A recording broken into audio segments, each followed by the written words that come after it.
Bienvenue dans mon atelier. Bienvenue dans Histoire d'artisan. Je suis Lisa Millet et je serai votre guide dans l'exploration de l'artisanat. Je vous fais découvrir les visages, ou plutôt les voix, de ces femmes et hommes qui ont décidé de passer leur vie à créer. Aujourd'hui, nous accueillons Nicolas Mérigout, designer ébéniste. C'est le jour où il a compris qu'il voulait faire du design que Nicolas a eu son déclic. Il est passé des 5 derniers de la classe au lycée au premier en école de design. Il nous raconte ce qui l'a amené à passer de la conception à la création. Le bois étant comme une évidence pour lui, puisqu'il a grandi dans une famille d'ébénistes. Il y a quelques années, Nicolas a eu un accident de la route qui l'a immobilisé pendant 1 an. De cette épreuve, il en a fait une force et a construit sa marque Apical Studio. Derrière ce projet, il y a de vraies valeurs éthiques et environnementales. Il souhaite que ses créations suivent ses clients pendant de nombreuses années. C'est pourquoi il réfléchit à des designs indémodables dans des matières durables. J'espère que l'histoire de Nicolas vous inspirera et que vous finirez cet épisode comme moi, avec le sourire. Belle écoute! Bonjour Nicolas et merci de m'accueillir dans ton atelier. Est-ce que tu peux nous raconter ton histoire, Nicolas? Alors, mon histoire elle a commencé par des études en design. Donc l'idée c'était de faire un BTS design d'espace, donc plus orienté vers l'archi d'intérieur. Ensuite j'ai fait un DSA, donc qui est un master en design global. Donc là c'était plutôt l'enjeu, c'était d'élargir un peu les connaissances en termes de design. Donc il y a design textile, produit, espace et graphisme.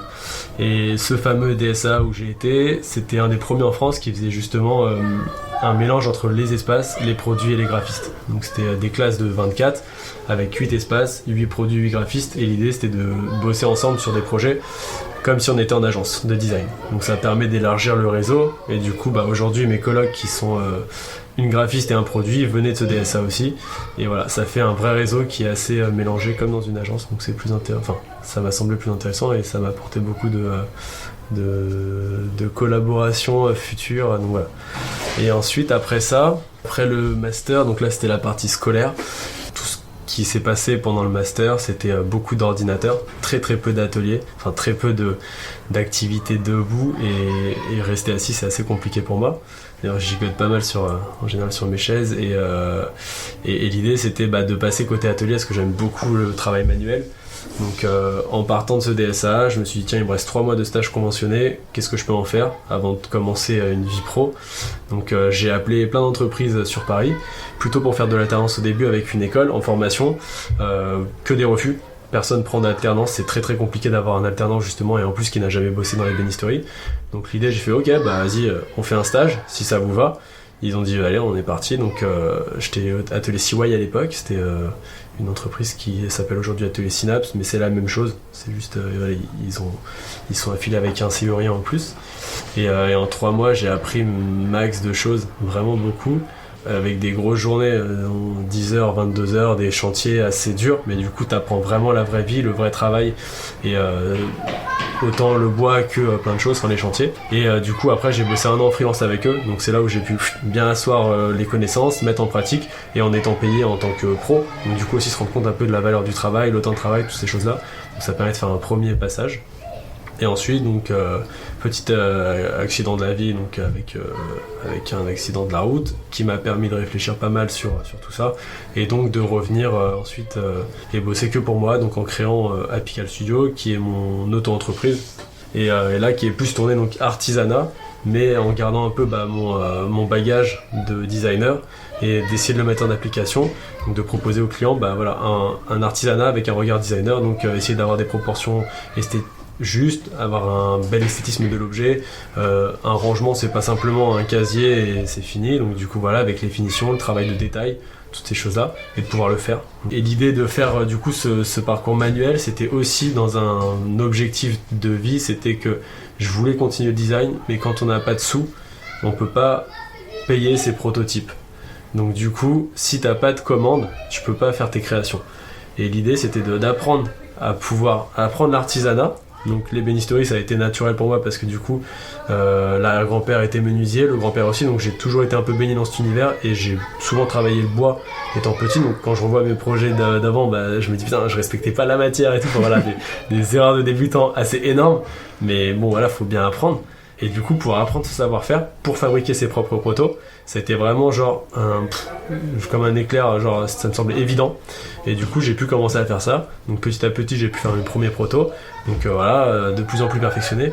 Et aujourd'hui, c'est justement cette cartouche qui me permet de me dire que le monde du design est atteignable, dans le sens où si j'ai pas de clients, ça m'arrête pas. Je dessine, je fabrique, je fais des photos et on me propose. Et dès que j'ai un client, hop, c'est un petit projet en côté, compagnie. Donc ça permet vraiment de se dire, on n'est pas tenu par quelque chose. On peut y aller et quoi qu'il se passe, après, il n'y a que des bonnes occasions, des bonnes opportunités qui se présentent en général. Ce qu'il faut, c'est toujours avancer. Donc voilà, au moins je suis pas freiné par ce côté-là matériel et le problème financier. C'est sûr, quand on n'a pas de mécène qui paye 2 ans de développement pour un objet, il faut le faire soi-même et du coup, autant le faire bien. Visiblement, tu as une certaine appétence pour le bois. Ouais. Qu'est-ce qui t'a donné envie d'aller vers le design ? Le design, c'était... là, pour le coup, c'est vraiment en mode... Ça m'est venu comme un flash. Parce que moi, je suis pas du tout scolaire. Donc, tout ce qui était... les études, le collège, j'en ai un très bon souvenir parce qu'il y avait les récréations. Mais sinon, j'ai eu beaucoup de difficultés à rester en place, justement, sur une chaise et à écouter quelqu'un parler. Faire des cours magistraux qui étaient très intéressants avec du recul, mais qui m'ennuyaient profondément à l'époque. Et j'ai du coup, en cours de technologie, en 3e, le seul cours où on commençait à toucher un peu des choses, on a dû faire une horloge et on devait dessiner notre horloge. Et du coup, à l'époque, j'avais dessiné une guitare, parce que je faisais de la guitare, comme tout adolescent qui se respecte, avec les cheveux longs et tout. Et du coup, en fait, le fait de pouvoir créer quelque chose avec un stylo et une feuille et de le mettre ensuite en matière, franchement, j'étais beaucoup trop chaud sur ce cours-là. J'en ai passé des heures et des heures à faire plein de croquis en plus chez moi, chose que je faisais jamais parce qu'en fait, les devoirs, je voulais même pas les faire et là, je m'en rajoutais. Donc je me suis dit, ça c'est cool. Et à partir de ce moment, je me suis dit, je veux faire du design produit. Donc après, je suis parti en design d'espace parce que il y a eu d'autres inspirations entre temps, mais il y avait cet objectif de produit. Et après le design, petit à petit dans mes études, justement je regardais souvent Télématin le matin avec la rubrique design de Sylvie Aligard dont je te parlais tout à l'heure. Et ça m'a donné vraiment envie de faire des choses de plus en plus justement abouties. Et ça m'a carrément boosté en fait, parce que tous les matins où je devais me lever pour aller au lycée faire mon bac S, finalement je voyais une petite rubrique de design avec des expos, des choses qui étaient hyper intéressantes. Et ça je me disais, mais ok. Et en fait toute la journée je pensais à ça dans ma tête, je crayonnais, je faisais plein de trucs. J'essayais d'écouter au mieux les cours pour essayer quand même d'avoir le bac, que je l'ai eu. Mais avec du mal quand même, j'ai dû bosser beaucoup et sans beaucoup de plaisir on va dire, mais bon j'imagine comme pas mal de personnes. Et après dès que je suis passé côté design en mise à niveau, donc en MANA, c'est une sorte de prépa pour faire ensuite des BTS. Là c'était je suis passé j'étais peut-être dans les 5 derniers de la classe, je suis passé premier en mode ça c'était une évidence quoi. Je bossais, même pas forcément tout le temps, mais trop bien. Et les premières charrettes jusqu'à 4h du mat, tout ça, et en fait c'est trop bien quoi. Et c'est là où tu te rends compte que ça y est, c'est une passion, parce que du coup tu comptes pas tes heures et tu peux ne pas dormir pour un projet, et c'est trop bien. Donc le design, c'est une évidence. Après c'est la création au-delà du design, j'aime beaucoup la culture design, design années 60-70 aussi, j'aime beaucoup ça. C'est dessiner et le mettre en volume, c'est trop bien.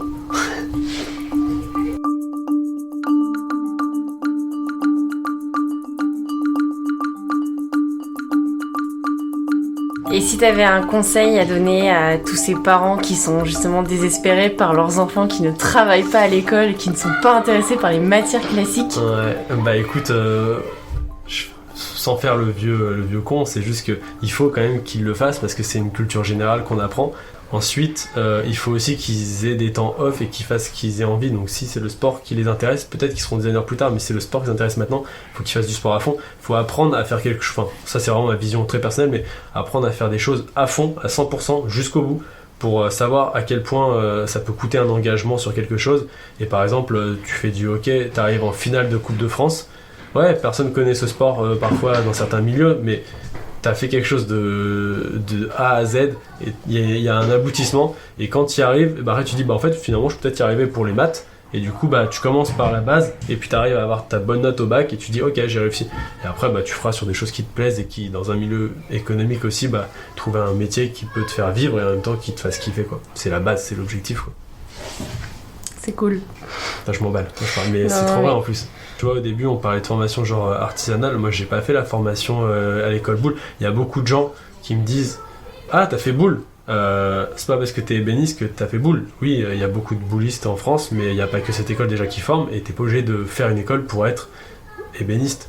Et il y a même une fois une personne qui parlait de moi à d'autres, et j'étais là, j'entendais, elle avait dit que j'avais fait l'école boule. C'était une personne qui me vendait un client, donc gentiment, mais du coup, j'ai dû arriver et dire ouais, non, en baragouinant dans ma barbe, non, je me fais l'école boule, quoi. Et d'un coup, on voit presque dans les yeux, ah, t'as pas fait, t'es pas ébéniste alors. Si. Est-ce que tu as une anecdote à nous raconter? Une anecdote, il y a eu une anecdote qui a pas mal marqué ma vie il y a quelques temps. Du coup, j'avais fait donc cette formation en ébénisterie en stage. J'ai bossé avec les gars pendant 1 an et j'avais fait justement de l'ébénisterie pour pas rester assis sur ma chaise de créatif et pouvoir me lever et faire des choses aussi. Et justement, je reste tout le temps debout maintenant.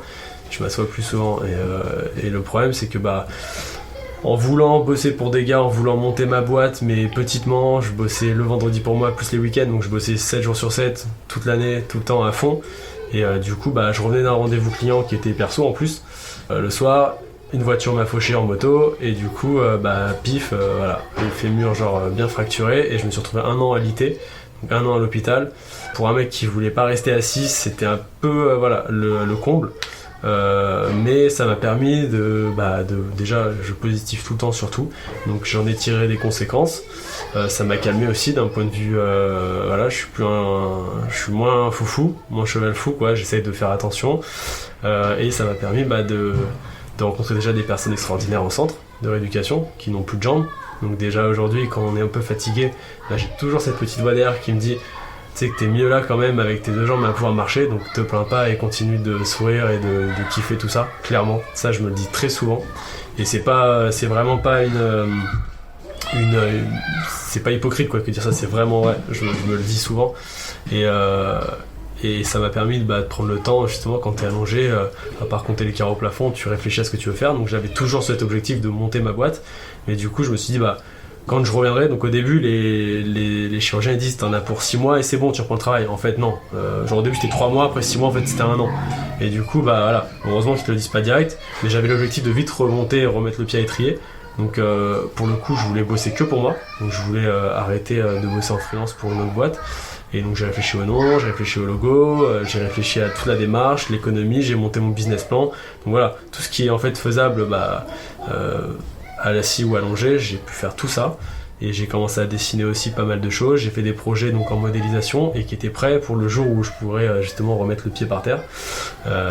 Et quand c'est arrivé, les ateliers Synapse, les fameux gars qui m'ont formé m'ont donné la chance d'avoir un espace chez eux pour pouvoir bosser, reprendre le travail sans avoir de pression de loyer et de frais assez lourds. Et du coup, grâce à eux, pendant 1 an, j'ai pu me lancer.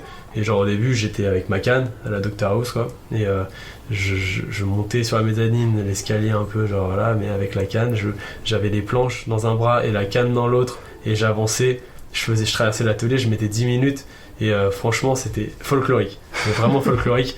Et heureusement, qu'ils m'ont laissé cette possibilité parce que un mec avec une canne dans un atelier, légalement, normalement, c'est pas trop ce qu'on imagine.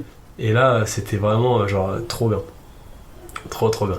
Et j'ai pu faire des mobiliers comme ça. Je mettais beaucoup plus de temps qu'aujourd'hui, forcément. Mais en m'appliquant, et j'ai pu lancer. Et puis là, après, au bout d'1 an, j'ai dit je pense qu'il est temps que je prenne mon envol. Ça y est, j'avais plus de problème à la jambe. Je commençais à faire un petit peu de rentrée d'argent pour pouvoir payer un loyer. Donc j'ai fait on y va, ça y est. Donc voilà. Quelles sont tes sources d'inspiration?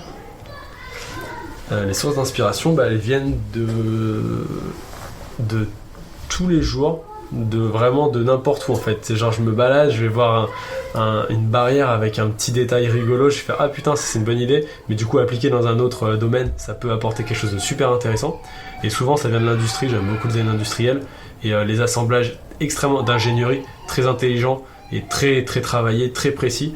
Ça, je trouve ça magnifique. Une pièce, une turbine, je trouve ça magnifique. C'est une des plus belles pièces du design, parce que le design, ça va aussi du design industriel quand même. Et ça, c'est une vraie inspiration de design industriel. C'est presque un objectif aussi, un jour, de pouvoir faire des projets justement à échelle Indus. Je sais pas ce que c'est une turbineuse. Une turbine, par exemple, une turbine d'avion pour un réacteur. Ah. Ou ça peut être juste une entretoise filetée à l'intérieur. Enfin voilà, j'en ai ici, enfin des pièces même de quincaillerie, mais qui sont extrêmement bien finies, qui sont vraiment genre la machine est calibrée pour faire ça parfaitement sur une série de 10 000. Et c'est incroyable, je trouve ça super beau. Et donc ces pièces appliquées justement dans la vie de tous les jours que tu peux croiser comme ça sur des machines, des ordi, des trucs, c'est assez inspirant je trouve. Et puis après c'est ce qui inspire beaucoup, c'est l'atelier justement. Tu fais un projet pour quelqu'un, mais en fait en faisant ce projet tu te dis ah putain c'est trop malin ce système, et en fait tu vas pouvoir l'appliquer justement sans faire de plagiat. Au contraire, c'est juste faire un petit pas de côté, et avec ce pas de côté tu vas pouvoir faire un objet totalement différent. L'assemblage va pas avoir le même usage peut-être, mais ça va te faire justement une inspiration, et ça vient tout seul en fait. Et quand t'es tout seul justement, c'est ça qui est bien, c'est que les projets viennent au compte-gouttes, mais justement t'en as pas trop, t'as juste ce qu'il faut, et les inspirations aussi. Parce que quand t'en as trop, tu notes tout dans un carnet mais t'aboutis rien. Et ce qu'il faut, c'est avoir quelques inspirations, mais pouvoir les aboutir sur des protos, sur des tables, des choses comme ça. Et voilà. Et puis après, forcément, il y a la culture design qui vient aussi en jeu, avec tout ce que j'ai pu faire comme expo, voire comme émission, dans les cours.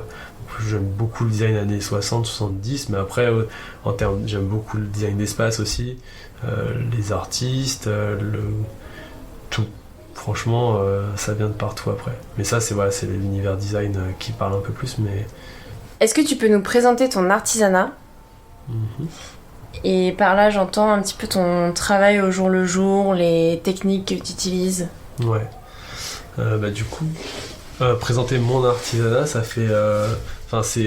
du coup, ce serait pas genre l'ébénisterie, parce que du coup, l'artisanat que je vais essayer de mettre en place, c'est vraiment plutôt le travail manuel. Au-delà de simplement le travail du bois, j'essaye de travailler d'autres matériaux, mais sans dire que je suis pas serrurier, je suis pas maroquinier, mais du coup je m'ouvre à d'autres techniques. Celui que je fais tous les jours, c'est vraiment essayer de passer du dessin à la matière. Donc ça va souvent être du travail avec tout type de matériaux, principalement le bois, pour le mettre en application après dans l'atelier. C'est pas un atelier très grand, donc du coup il y a beaucoup d'outils portatifs, mais que j'essaie de pousser au maximum. Justement, je veux pas avoir trop de machines, pour pas avoir trop de machines stationnaires qui prennent beaucoup d'espace, beaucoup d'entretien, beaucoup d'investissement.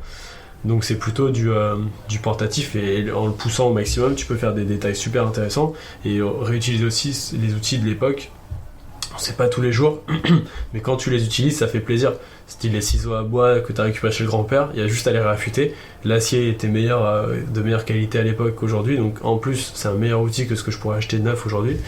Les scies japonaises, tous ces outils assez incroyables qui permettent dans la journée, je passe assez vite de l'ordinateur aux machines, et l'ordi fait partie de l'artisanat pour moi. Et autant que par exemple aujourd'hui on parle beaucoup des réseaux Instagram et compagnie, Instagram c'est une machine qui fait partie de l'atelier pour moi. C'est un outil qu'il faut savoir manier, qu'il faut faire attention de ne pas se blesser avec, et il faut vraiment l'utiliser à bon escient pour les bons projets, mais qui te permet de finir ton projet. Et je trouve que c'est vraiment important de le voir comme ça, parce que en tant qu'artisan, c'est, je crois, un des premiers médias qu'on va avoir depuis que les artisanats existent, qui permet de faire montrer aux gens ce qui se passe à l'atelier. Et quand un client il me demande une table, et qu'en story il va voir sa table se faire, je pense que ça n'a pas de valeur pour le client. Enfin, ça n'a pas de valeur, c'est sûr, c'est juste du sentiment, mais ça a une plus-value énorme sur l'objet, et c'est assez intéressant. Et après, moi j'aime bien aussi tout ce qui va être un peu poétique ou sensible. Et par exemple, j'avais fait une bibliothèque pour ma mère avec le châtaignier de mon grand-père qui était ébéniste, qui est décédé aujourd'hui. On avait vraiment le cœur du bois, en plus qui était en forme de flower power, donc c'était ouf. Alors j'ai kiffé. Et en comptant, il y avait 113 anneaux approximativement. Donc du coup, j'ai pu dire à ma mère que j'ai fait sa bibliothèque avec le bois du grand-père, et en plus le bois plus vieux que nous tous. Donc c'est assez fort. Ça te permet de te dire, quand tu bosses sur une planche, tu dis là, je vais m'appliquer. Et je veux faire bien, je veux pas rater, c'est pas genre je la rate, oh c'est pas grave, je jette le bois, je reprends un et je recommence. Non, c'est je le fais, et même auquel cas tu rates parce qu'un accident ça arrive, il faut savoir réparer, faut pas jeter. Et justement, je suis plus dans cette démarche de toujours essayer d'optimiser, et la matière, donc dans le design aussi que je mets en place, c'est des objets qui vont avoir donc des formes très épurées, mais parce que j'aime aussi les choses sobres, élégantes, mais aussi parce que je veux avoir des objets qui rentrent dans une réalité économique, et en même temps rester sur du matériau de qualité. Donc en gros les clients parfois vont me dire bah du coup c'est trop cher, on peut passer sur de l'aggloméré. Non, je bosse pas avec ces bois là parce que selon moi c'est des saloperies. Il y a plein de colle, c'est toxique, ça m'intéresse pas de le travailler. Donc je bosse avec du massif. Du coup bah moins t'as de matière sur l'objet, plus tu vas mettre de la bonne qualité au même prix. Donc c'est vraiment l'idée de faire des lignes très simples pour justement garder cette matière là. Et pareil sur les finitions, finitions naturelles, de bonne qualité. Donc bah moins t'as de surface, plus tu pourras vendre ton objet à un prix quand même qui rentre dans une réalité économique. Donc ça rentre vraiment dans le design. Je pense qu'il y a aussi cette notion de pouvoir le vendre, ton objet. S'il est invendable, ça n'a aucun sens. Et parfois on voit des dessins passer qui n'ont juste pas de sens parce que dans la réalité, oui tu peux le faire, mais à quel prix quoi? Personne ne va jamais acheter ça, c'est impossible. Donc, mais ça peut être intéressant aussi, les challenges techniques justement où c'est un objet unique à 50 000 balles, mais genre waouh, fallait le faire quoi, ça c'est cool. C'est pas encore arrivé, mais je serais pas fermé contre ça aussi.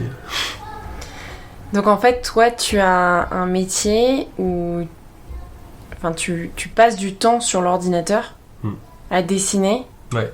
Et ensuite, tu vas modéliser ça. Ouais. Contrairement à...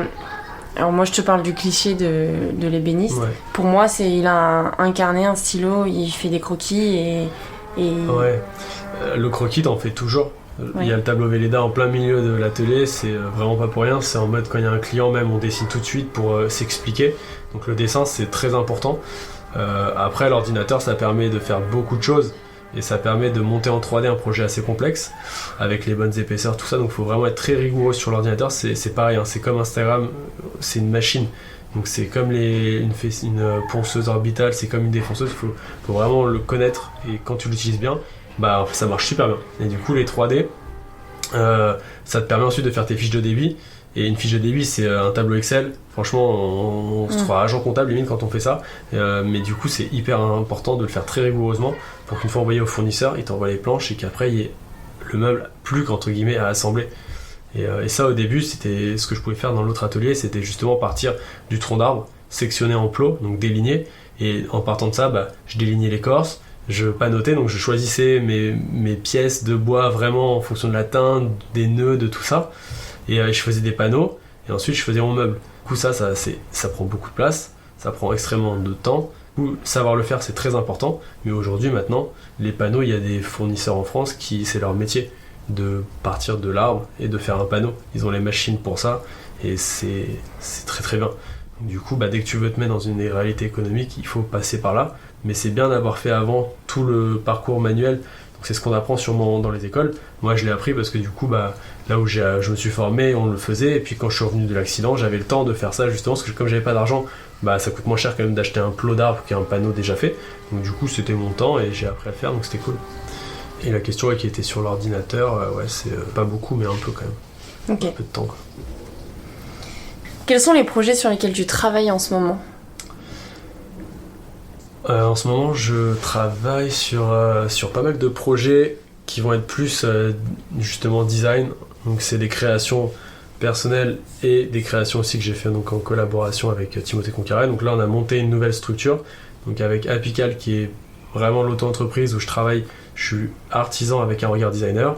Et il y a Formel Studio qu'on vient de monter, donc là il y a 2-3 semaines, avec Timothée Concaré. Là c'est plus des designers avec du coup le regard artisanal.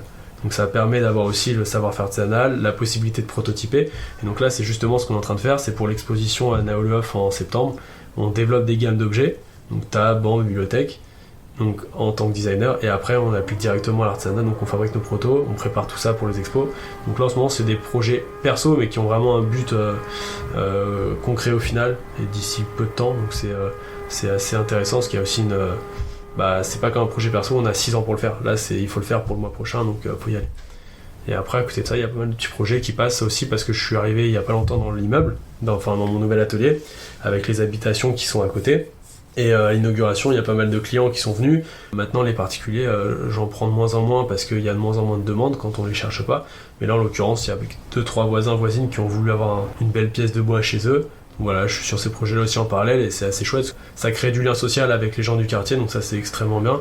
Et en plus, pour les livraisons, c'est optimal, tant pour moi que pour eux, ça leur coûte moins cher. Et en plus, moi, c'est hyper facile de partir de l'atelier avec le panneau chargé sur les chariots et d'arriver. S'il manque vraiment quelque chose, je suis à côté, donc c'est trop bien. Puis au-delà de ça, il y a le contact avec les gens, c'est plus perso. Donc je les reverrai plus tard, ils pourront me dire comment ça évolue chez eux. Enfin, c'est assez cool, tout ce côté-là. T'as parlé d'une exposition en septembre ? Ouais, alors en septembre, ça va être pour la Design Week, c'est Now Le Off, donc qui va se passer dans le Marais cette année. Avant, c'était au Doc, c'était de la mode et du design à Paris. Tu l'écris comment ? C'est N-O-W, le O-2-F. Ok. Maintenant Le Off, en gros. Et ça existe depuis quelques années. En gros, l'idée, c'est de mettre en avant les nouveaux designers et artisans qui montent sur la scène. Donc les millénials, comme ils les appellent, donc c'est les jeunes d'aujourd'hui, quoi. Et là, donc on se lance, nous, c'est un peu le lancement officiel pour former le studio, donc avec le logo, la charte graphique, les 3 premières collections qu'on a pu monter, donc dessinées et faites, qu'on a certaines déjà un peu vendues à des particuliers. L'idée, c'est de trouver d'autres clients, surtout de dire, nous, on fait ça, c'est notre style, et on le fait avec cette qualité de finition. Et on le fait en France avec des matériaux français, donc tout le bois est français, la finition est naturelle. Il y a des principes perso que j'applique vraiment dans mon métier, c'est pas en mode, ça y est, là, faut gagner de la thune, j'oublie tous mes principes, au contraire. Je vais me challenger pour réussir à appliquer mes principes de ma vie personnelle dans mon métier. L'idée, c'est aussi de faire des projets qui tiennent dans le temps, pour ne pas avoir à les jeter dans 5 ans, ou dans 2 ans même. Et il y a aussi le côté, le regard des gens, ils peuvent se lasser d'un meuble. Et du coup, un meuble sobre, classe, élégant, en tout cas c'est ce que j'essaie de faire, donc après c'est chacun a son goût et les couleurs. Mais en gros, c'est plus tu vas rester sobre, élégant, et le petit détail subtil qui fait que ton objet vraiment a une touche en plus, et ça peut permettre aussi à l'objet de vivre plus longtemps. Parce que les gens, c'est pas l'objet qui va se casser, c'est les gens qui vont le jeter, ou le revendre, ou autre chose. Donc s'ils le revendent, c'est bien, parce que ça va suivre un nouveau cours, mais s'ils le jettent ou qu'ils l'abandonnent quelque part, c'est perdu. Et donc après, ils vont en racheter un, et encore, et on s'arrête jamais. Donc c'est vraiment essayer de faire ça, quoi. Des matériaux durables, français, donc essayer d'avoir un impact carbone le plus faible possible, même si forcément t'en as, parce que tu crées un objet, mais après aussi que dans la ligne, ça puisse être atemporel. Tu m'avais parlé juste avant qu'on enregistre d'un projet. Quand je suis arrivée, il y avait 2 personnes. Tu m'as expliqué un petit peu ce projet. Les 2 personnes qui étaient là, du coup, il y avait le gérant d'une entreprise donc de curage de bureaux. Enfin, ça consiste en fait à récupérer tout le mobilier dans des entreprises qui soit ont fait faillite, soit se délocalisent, soit changent de locaux. Et donc lui, il récupère tout ça, il le remet en état, il le revend. Mais dans tout ce qu'il remet en état, il y a beaucoup de panneaux, notamment de tables, de bureaux, qui ne peuvent pas se réutiliser comme ça, qui sont abîmés d'un côté ou autres, qui ne peuvent pas être revendus, réutilisés. Et donc là, c'est un peu un nouveau terme qui sort, c'est le upcycling, c'est réutiliser des matériaux donc de recyclage, mais en faire quelque chose en plus. Du coup, c'est vraiment faire un nouvel objet avec, qui redonne envie à des gens de le posséder. Ça permet de ne pas jeter la matière ou de même pas la recycler, c'est juste la remodeler et en donner quelque chose de contemporain et qui soit fonctionnel. Et donc là, avec eux, il y a cette ligne qui est d'utiliser des plateaux, dessiner un objet, et donc le prototype est ici. Là où c'est assez intéressant, c'est une entreprise qui fait de la réinsertion ou de l'insertion de personnes. Ça peut être aussi bien des personnes qui sortent de prison que des migrants. Voilà, il y a de tout profil. Et c'est des gens qui n'ont pas forcément touché à la matière à l'époque, ou alors qui ont travaillé dans leur vie sur des machines, mais voilà, qui savent pas forcément comment faire pour faire ce mobilier. Donc l'idée, c'est d'arriver chez eux et de les aider à former les personnes. Qui a vraiment un caractère déjà formateur qui est très intéressant, parce que quand on forme, on se forme soi-même plus quasiment qu'on va former les gens. Et il y a aussi le côté social qui est incroyablement fort, dans le sens où il y a des personnes qui viennent, qui parlent français mais pas forcément très bien, et qui vont dire « oui, j'ai compris », et en fait, ils n'auront pas forcément compris. Et il faut vraiment essayer de mettre en application de manière safe, parce qu'on est sur des machines très dangereuses, un doigt ça part très vite, donc l'idée c'est que personne se blesse, mais en même temps de pouvoir les faire pratiquer tout de suite, et que dans le temps ça dure. Donc moi quand je suis plus là, il faut qu'ils puissent encore fabriquer ces tables, et ces bureaux, et ces objets, et que ça reste une qualité aussi. Donc il y aura forcément un suivi, mais l'idée c'est que ces personnes soient valorisées aussi, et trouvent des compétences. Comme moi quand j'ai appris, j'ai pas fait d'école, j'ai appris sur le tas, c'est un peu pareil. Donc là c'est leur donner cette possibilité, et essayer vraiment d'être avec un détail et un souci du détail important, pour leur transmettre ça, qu'ils fassent des beaux objets, mais qu'ils apprennent aussi. Donc ça c'est un projet qui est en train de se monter, et ce côté vraiment garder l'artisanat au service du social, je m'y attendais pas, c'est tombé dessus comme ça, mais c'est exactement des projets comme ça qui me motivent aussi pour tous les matins, tous les jours, quoi. J'en viens à la question du coup des projets futurs. Ouais. Quels sont tes projets pour le futur? Et les projets futurs, donc dans un futur proche, là il y a des projets donc avec des belles entreprises qui m'ont contacté pour justement, donc c'était contacté surtout Formel Studio, donc là c'est avec Timothée. Et l'idée c'est faire justement, ça tombe les deux en même temps, mais ça me fait prendre conscience que le upcycling c'est une demande qui arrive vraiment fortement.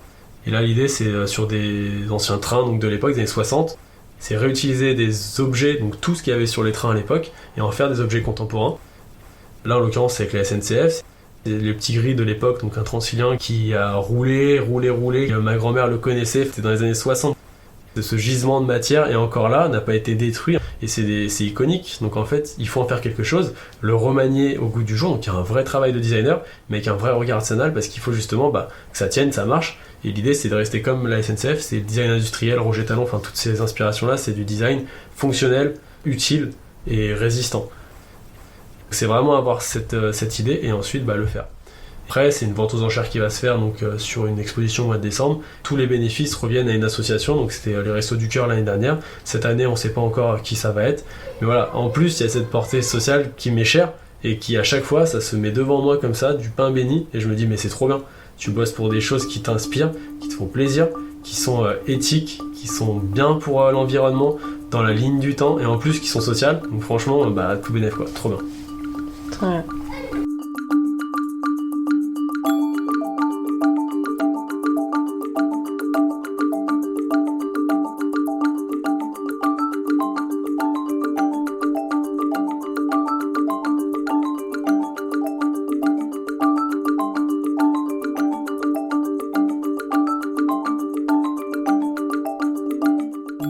Quels sont les principaux enjeux que tu rencontres aujourd'hui dans ton métier? Les enjeux pour l'artisan, c'est forcément de se faire plaisir, mais c'est aussi d'arriver à payer son loyer. Les 3 bases fondamentales, c'est se nourrir, se loger, se vêtir. Avec ça, on peut vivre. Et du coup, forcément, il faut faire rentrer de l'argent. Et c'est ce qui est assez difficile aussi, c'est que si tu es au fond de ton atelier tout seul, les projets ils vont pas forcément se faire comme ça. Il faut apprendre à faire des devis, des factures, pour vendre son temps au juste prix, quoi. L'idée c'est de faire ça aussi. Et il y a un autre enjeu, c'est celui du coup de la sécurité. Donc c'est quand même un métier manuel où il y a des risques potentiels, donc il faut anticiper tout ça. Et il faut toujours essayer de se projeter. Pour un accident, ça peut mettre le pied à terre pendant quelques temps, sachant que pour le coup j'ai déjà vécu ce genre de traumatisme dans la vie pro, qui m'a pas abattu, loin de là, au contraire ça m'a rendu plus fort. Donc l'idée c'est que si un jour il devait se passer quelque chose, il faut simplement assumer économiquement les frais fixes qu'il faut, donc il faut anticiper ça. Il faut avoir un regard de l'artisan dans son atelier, il faut essayer vraiment de gérer ce problème-là. Si jamais il se passe quelque chose un jour, il faut rebondir, toujours de la bonne manière, donc même avec une main en moins, il y a des mecs qui sont serruriers, il y a des très belles histoires qui existent, donc c'est un enjeu aussi, c'est de faire attention à soi. Et toi tu fais comment justement pour anticiper ces possibles accidents? En fait, depuis du coup l'accident, j'imagine souvent des situations d'accident. Donc je pense que c'est un peu le trauma qui peut rester. Il y a beaucoup de moments où je me dis attention à ça. Hier soir, par exemple, tout bonnement, j'étais à l'escalade, je fais du bloc. Il y a un mur qui est en dalle, donc si on glisse, on peut facilement se taper la mâchoire. Franchement, je préfère aller monter un autre mur que de monter celui-là, parce que si jamais tu glisses, tu te fractures une chicot, c'est dommage, quoi. C'est juste essayer d'éviter les problèmes. Mais le problème, c'est que la nature revient toujours au galop. Plus tu la pousses, plus elle revient. Et j'ai une nature à vouloir toujours foncer. Et aujourd'hui, je suis en vélo, plus en moto. Souvent, je me dis ralentis, quoi. Fais gaffe. Juste parce que ce serait con de te faire renverser par une voiture et de pas pouvoir bosser pendant 2 mois quand t'es tout seul. Si toi t'es pas là, les machines ne tournent pas et elles s'enrayent, donc il faut que tu sois là. T'as un pour casque? Les machines. Bien sûr, j'ai un casque. J'ai plein de lumière. Ma copine m'a mis des lumières partout. J'en ai sur les rayons. Ça fait des petits cœurs bleus. C'est génial. Il y a tout ce qu'il faut. C'est bien, c'est bien. Comment tu vois ton artisanat en général dans le futur? Alors dans le futur, l'artisanat, donc l'ébénisterie, je le vois vraiment être plus présent. Les gens ont ce besoin de faire du bricolage. On voit très bien avec We Can Do qui fait venir des gens dans les ateliers, former les gens pendant 3 heures, repartir avec un objet matériel. Donc les gens veulent vraiment revenir à ça. Donc je pense que les formations pour les jeunes vont se développer. On le voit aujourd'hui, ça revient sur le devant de la scène, tous ces métiers manuels, et ils sont valorisés. Justement, on montre que c'est aussi un vrai savoir. Je vois bien l'ébénisterie devenir un métier assez démocratisé. Après, ils parlent de makers aujourd'hui. J'avoue que ce terme-là, il est un peu vague, mais c'est un peu ceux qui dessinent et qui font. Et il y a beaucoup de profils qui sont des designers, mais qui sont artisans aussi, qui veulent vraiment bosser de leurs mains. Donc, il y en a, ils appellent ça les néo-artisans, il me semble. En gros, c'est vraiment cette nouvelle vague d'artisans qui n'ont pas fait une grande école et ensuite qui vont faire que ce métier toute leur vie. Ils touchent un peu à tout, en gros. Le côté artisan et designer, bah ouais, ça je le vois bien fusionner et faire vraiment une filière presque à part entière. L'ébénisterie dans le futur, c'est aussi une image qui change. C'est quelque chose qui m'a marqué quand j'ai commencé à travailler, parce que j'ai fait des études donc, de design au début. Donc je me présentais plus comme designer. Tout de suite, un peu l'effet de halo. Designer, ça va être celui qui va être assis, qui va se la péter un peu, alors que pas du tout. Tous les designers sont vraiment pas comme ça, enfin ceux que je connais en tout cas. Quand j'ai fait formation en ébénisterie, je me suis plus dit ébéniste. Ébéniste, personne te donne un chapeau et dit ça y est, t'es ébéniste. Tu l'es dès lors que tu travailles le bois.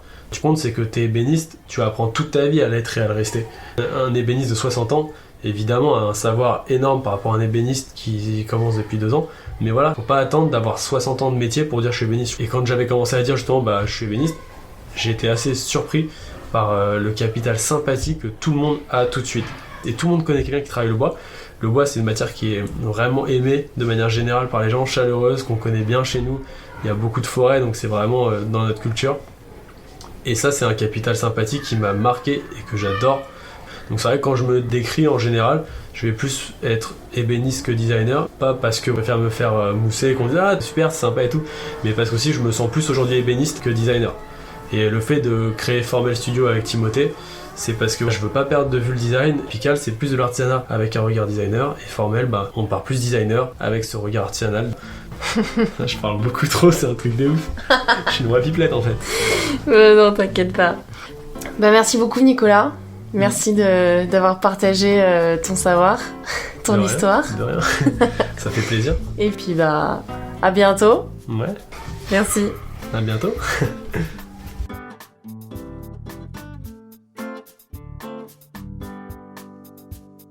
Merci beaucoup pour votre écoute. J'espère que l'histoire de Nicolas vous aura inspiré. Si vous souhaitez en savoir plus sur son travail, n'hésitez pas à vous rendre sur Facebook ou Instagram à Histoire d'artisans.